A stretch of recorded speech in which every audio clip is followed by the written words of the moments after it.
We are here in Tomato Vision, our demo greenhouse in the Netherlands. It's early August and we are looking at our TIAC 24038. It is a rugose-resistant plum tomato in the range of the Romindo.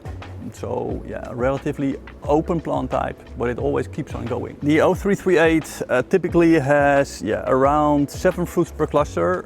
You don't have to prune, it's regulating itself, so it's a very labor-friendly variety. Also, this variety is very strong against blossom end rot. So despite very warm weather that we have had, with 24-hour averages above 26 even in many weeks, we don't see any blossom end rot.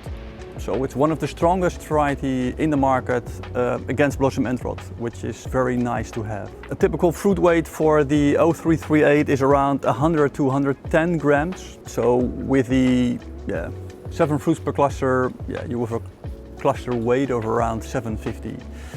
If you then imagine that you have around 36 or even more clusters per year per plant in an only crop cycle in the Netherlands, you can imagine that the yield potential is huge. Fruits are very firm, very smooth end of the fruit, so it's also beneficial for the shelf life. Like I said, firm fruits, Durafel figures of around 78 plus or 80 plus.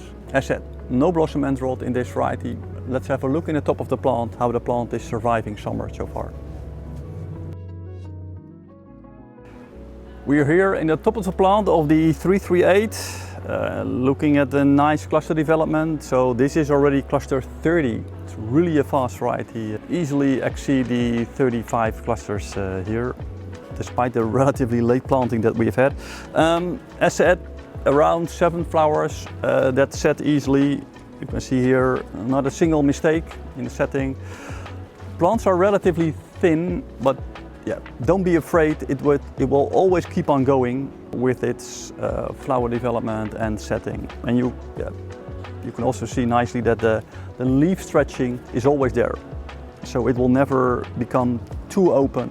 The 338 is typically a variety that is focusing a lot of its energy on the generative part, so on the fruits. So the 0338, despite its relatively open plant character, it can manage easily warm summers that we face currently. Flower development is there, fruit development is there, and not a single blossom end rot that we've seen so far. So the 338, perfect variety for every growing condition.